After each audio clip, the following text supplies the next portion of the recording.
I am Dexter Morgan, a medical school graduate. Due to an accident in my childhood, I developed a bloodthirsty impulse. But my father, Harry, was a police officer, and he keenly recognized my psychological condition. He often took me hunting, letting me vent this impulse on wild animals. However, as I grew older, this urge could no longer be suppressed by simply hunting animals. Until that day, everything changed. Harry suddenly had a heart attack and was hospitalized. Watching him lie weakly in the hospital bed, I felt fear for the first time. Not fear of death, but fear of losing him. He was the only one who understood me, who knew the dark secret deep within me. One day when I went to visit him as usual, I saw Nurse Mary embracing a patient's family member. This should have been a warm and touching scene, but the strange smile at the corner of her mouth made me suspicious. She might be one of my kind. I began to observe her secretly and discovered that she would cut out photos from newspapers. When I compared them with the original newspapers, I found that the images she had cut out were of patients who had previously died. When she gave Harry his medication as usual, I asked why my father's condition was getting worse. She just kept changing the subject, and even when I asked what medication she was injecting into Harry,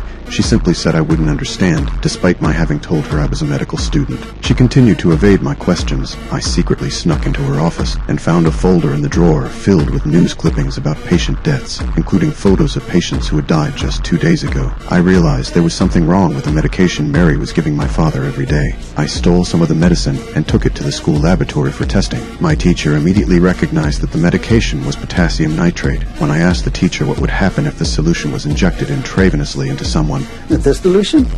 Harmless. But if administered repeatedly over the course of several days, it could kill someone. I learned that because the human body can dilute this substance so well, even a forensic examiner couldn't detect the cause of death. Although I wanted to kill this nurse immediately to satisfy my inner desire, I needed Harry's consent.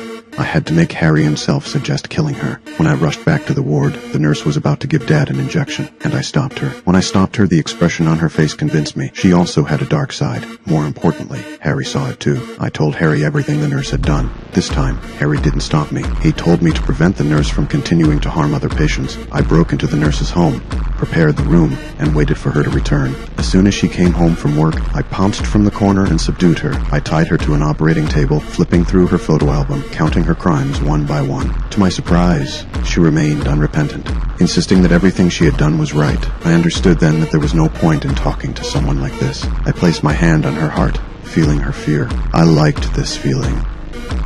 I transported the body to the swamp, where there were many alligators that would consume the corpse completely. I kept her earring as a memento, but I didn't know how much trouble this earring would bring me.